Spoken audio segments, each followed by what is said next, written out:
ఇప్పుడు దైవ నిలయం గురించి చెప్పారు కదండి. ఆ తర్వాత దాని తర్వాత ఏంటంటే అక్కడ ఒక తులసి కుటీరం ఉంటుందండి. తులసి కుటీరం ఎందుకు ఉంటుంది అంటే, ఇప్పుడు మీరు తెలుసు, మనకు భారతదేశంలో ఒకప్పుడు ప్రతి ఇంట్లో తులసి మొక్క ఉండేది. ఆ తులసి దాని ఔన్నత్యాన్ని మనం చాటి చెప్పడానికి అది పెట్టామన్నమాట.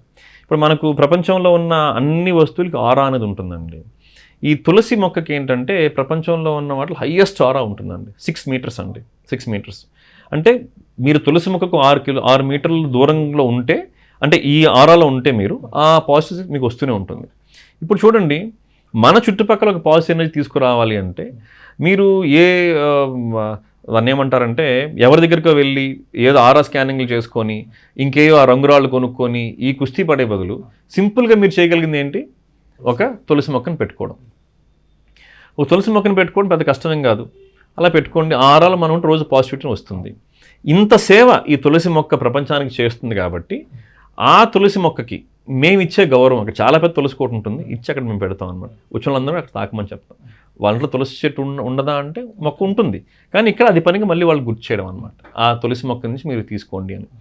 అలాగే సంబల్ నగర్లో దేవతా వృక్షాలు చాలా ఉంటాయండి. అంటే రావి, అలాగే మర్రి, వేప, ఇవన్నీ కూడా ఉంటాయి, కానుగ అన్నీ ఉంటాయి. ఆ వచ్చిన వాళ్ళకి కూడా వీటన్నిటి వల్ల కూడా వాళ్ళకి మేలు జరగాలి అని. ఇవన్నీ కూడా ప్రకృతి ఎనర్జీస్.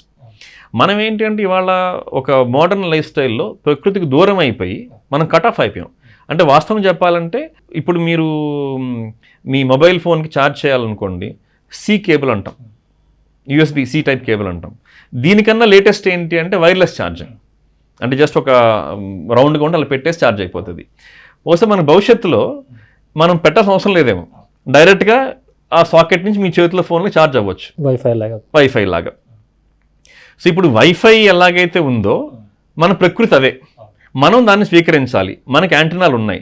ఇవాళ మనం ఏం చేసాం, ప్రకృతి నుంచి వచ్చేదాన్ని మనం దాన్ని స్వీకరించట్లేదు. మన రిసీవర్స్ని బాగు చేసుకో, అది ఈ రిసీవర్స్ని బాగు చేసుకోవడం అంటే మనలో ఉన్న బ్లాక్స్ని మనం ఓపెన్ చేసుకోవడం. అక్కడ మీరు కానీ టైం స్పెండ్ చేస్తే ఇవన్నీ మీకు ఓపెన్ అవుతాయి. ఒక చిన్న ఎగ్జాంపుల్ చెప్తాను నేను. ఇప్పుడు ఇందాక నేను శక్తిపీఠం అన్నాను. ఈ శక్తిపీఠం దగ్గర శక్తి మీకు ఎలా వస్తుంది అంటే, మనలో ఈ స్వీకరించే శక్తిని పెంచుతుంది అనమాట. అక్కడికి వస్తే ఈ చక్రాలు యాక్టివేట్ అవ్వడం అంటే ఏంటి, ఇప్పుడు మనకు కాస్మాస్లో ఎనర్జీ తగ్గలేదు కదండి, అలాగే ఉంది. మనం తీసుకోవడం తగ్గిపోయింది. ఇప్పుడు మీరు ఒక ఐసీయూలో ఒక పేషెంట్ ఉన్నారు, వాళ్ళకి ఒక ఆక్సిజన్ మాస్క్ పెడతారు. ఆక్సిజన్ మాస్క్ పెట్టారంటే మీకు అట్మాస్ఫియర్లో, అంటే మన వాతావరణంలో ఉండే ఆక్సిజన్ తగ్గిపోయిందా, లేకపోతే వాళ్ళకి తీసుకునే శక్తి తగ్గిపోయిందా? వాళ్ళకి తగ్గిపోయింది. ఇప్పుడు డాక్టర్ ఏం చేస్తారంటే ఆక్సిజన్ బయట పెంచమని చెప్పరు, వాళ్ళకి ఆ తీసుకునే శక్తి పెంచేదానికి వాళ్ళు వైద్యం చేస్తారు. అలాగే మన ఆధ్యాత్మిక నిలయాలు అన్నీ కూడా, అంటే అన్ని దేవుళ్ళు, అంటే కొత్త గుళ్ళు కాదు, ఎప్పుడైతే ఋషులు ప్రతిష్ఠ చేసిన గుళ్ళన్నీ కూడా ఈ పద్ధతులు ఉన్నాయి. సో అక్కడ మనం వెళ్ళి ఇవి తీసుకోవాలి. నేను మళ్ళీ చెప్తున్నాను, ఇప్పుడు మా ఆశ్రమమే గొప్ప, మా ఆశ్రమానికే రండి అని కాదు. ఎక్కడైతే మన ఋషులు వాళ్ళు తపస్సుకి దారపోసారో ఆ అన్ని దగ్గరలకి మీరు వెళ్ళొచ్చు.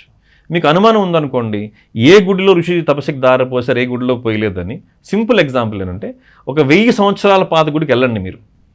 ఆ గుడి గ్యారంటీ ఋషి ప్రతిష్ఠ అయి ఉంటుంది. ఇప్పుడు ఇవాళ గుడి కట్టాలని చాలా సులభం, కానీ మూల ఎవరైనా ప్రతిష్ఠించాలంటే ఆ శక్తి ఉన్న వాళ్ళు లేరు కదండి, చాలా తక్కువ మంది ఉన్నారు. సో అది మనకు నేర్చుకోవాల్సింది. సో ఇప్పుడు ఆ తులసి కోట తర్వాత ఒక శివలింగం ఉంటుందండి. దీన్ని ఏమంటామంటే, మేము ఒక టన్ను బరువు ఉండే శివలింగం అది. పశుపతినాథ శివలింగం అంటాం. ఆ శివలింగానికి మీరే అభిషేకం చేసుకోవచ్చు. అక్కడ ప్రదక్షిణ చేసి మీరు అభిషేకం చేసుకోవచ్చు. తర్వాత అక్కడ మీకు గోవులు ఉంటాయి, చెట్లు ఉంటాయి. అన్ని చెట్లను తాకమని చెప్తాం, అన్ని గోవులను తాకమని చెప్తాం. ఎందుకు తాకమని చెప్తాము అంటే, ఇందాక మీకు చెప్పాను, ఈ ఋషి తపశ్శక్తి ఎక్కువగా స్వీకరించేది ఎవరంటే అక్కడ గోవులు, వృక్షాలు. సో వాటిని తాకి మీరు తీసుకోండి అని. ఇంకొకటి కూడా ఉంది. ఇప్పుడు ఎవరన్నా అక్కడికి వచ్చి మాకు దేవుడిని నమ్మకం లేదండి, మేము ఆ విగ్రహాన్ని తాకము అంటారు. వాళ్ళకేం చెప్తామంటే, మేము అవసరం లేదండి, మీకు ఆవులంటే ఇష్టమా, ఆవు దూడతో ఆడుకోండి, నిమరండి, ఆవు గంగడోలు నిమరండి. దానివల్ల ఏంటి, ఆవుకి రిలాక్సేషన్, మీకు రిలాక్సేషన్. అలాగే ఆ తపశక్తి మీకు ఛార్జ్ అవుతుంది. పోనీ మీకు ఆవుల దగ్గర వెళ్ళాలని భయమా, చెట్లు అంటే ఇష్టమా, చెట్లను పట్టుకోండి. అంటే ఇక్కడ ఏంటంటే, లోపలికి వచ్చిన వ్యక్తి ఏ మైండ్ సెట్ అయినా కూడా మాకు ఇబ్బంది లేదు. ఎందుకంటే వాళ్ళని మార్చాలి అనే ఉద్దేశం కాదు, వాళ్ళు ఎదగాలి జీవితంలో, వాళ్ళు ఇంప్రూవ్ అవ్వాలి, ఇంతే. అంతేగాని ఒక క్రిస్టియన్ వచ్చారనుకోండి, మేమేం చెప్తాం, మీరు బీ ఎ బెటర్ క్రిస్టియన్, ఒక ముస్లిం వస్తే బీ ఏ బెటర్ ముస్లిం. పోనీ ఈ క్రిస్టియను ఏమేమి వద్దు, మనం పాత మాట మాట్లాడుకుందాం. ఒక జెంటిల్మెన్ వచ్చారనుకోండి, బీ ఏ బెటర్ జెంటిల్మెన్. ఇంకా మీరు ఒక అడుగు ముందుకేశారు, be a better human. Better human అంతే, be a better human. So అలాగే ఆశ్రమానికి వచ్చిన వాళ్ళు, శంబల్ నగర్కి వచ్చిన వాళ్ళు అక్కడ తపశక్తి తీసుకొని బయటకు వెళ్ళిన మేమేం కోరుకుంటాం? You should be a good doctor, better lawyer, better student. ఇది మేము అనుకునేవాళ్ళం. సో ఇలా అంటున్నప్పుడు ఒక అబ్బాయి ఉండి ఒక దొంగ వస్తే ఏమవుతారు బయటకు వెళ్తే వాళ్ళు అన్నారు, మంచి దొంగ అవ్వాలా అని చెప్పేసి అన్నారు.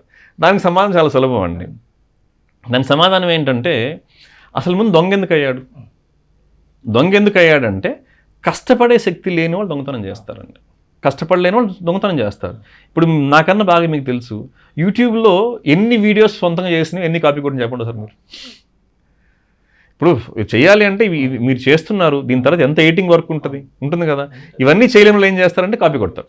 ఇప్పుడు మీరు రైతు తీసుకోండి, రైతుకి విపరీతం శక్తి ఉంటుందండి. ఎలాగంటే వాళ్ళు సృష్టికి అనుసంధానం అవ్వాలి, ఎప్పుడు విత్తనం వేయాలో తెలియాలి, చేసి దాన్ని మొత్తం కాపాడాలి, తర్వాత ఎప్పుడు కొయ్యాలో తెలియాలి. ఇవన్నీ తెలిసిన వ్యక్తి రైతు. అంటే ఈ రోజు విత్తనం వేస్తే 6 నెలలు దానికోసం ఆగగలిగేవాడు. కానీ దొంగకి ఏం కావాలి? ఇప్పటికిప్పుడు కావాలి. అంటే వీళ్ళకి ఆ శక్తి ఉండదు, వీళ్ళకి ఉండదు. రైతు ఏంటి, పండించింది అందరికి పంచుతారు. మహర్షి అలాగే తపశక్తి పంచుతారు, రైతులు కూడా పంచుతారు అనమాట. అలాగే ఈ దొంగ ఏంటి, కష్టపడే శక్తి లేక దొంగతనం చేస్తారు. అందుకు మేమేమంటే ఒక దొంగ వస్తే ఏం చేస్తామంటే చెప్తాం అనమాట, దొంగలో కష్టపడే శక్తి పెరగాలని కోరుకుంటాం. అప్పుడు ఏం చేస్తారు, ఈ దొంగతనం అనేది మానేసి కష్టపడడం అనేది మొదలు పెడతారు. ఇది ఎంతవరకు నిజమో తెలియదు. భారతదేశంలో సూరత్ అనే ఒక ప్లేస్ ఉందండి, మీకు తెలుసు, డైమండ్ పాలిషింగ్ ఉంది. అక్కడ దొంగతనం తక్కువ అంటారు. ఎందుకు తక్కువ అంటే, ఇప్పుడు దొంగతనం చేయాలన్నా కూడా కొంత కష్టపడాలి, ప్లాన్ వేయాలి. ఇదే కష్టం వాడు పని చేసుకుని డబ్బులు వస్తాయి. ఇప్పుడు మీరు ఆ కష్టపడ్డప్పుడు డబ్బులు వస్తున్నప్పుడు దొంగతనం చేయాల్సిన అవసరం ఆలోచన రాదు. సమాజంలో కూడా ఏంటంటే ఈ కష్టానికి ప్రతిఫలంగా రాగలిగితే దొంగతనం అనేది తగ్గుతుంది. అలాగే ఎవరైనా తెలియకుండా దొంగ అక్కడికి వచ్చారనుకోండి, వాళ్ళని కష్టపడే తత్వం పెరగాలి, పెరుగుతుంది. అది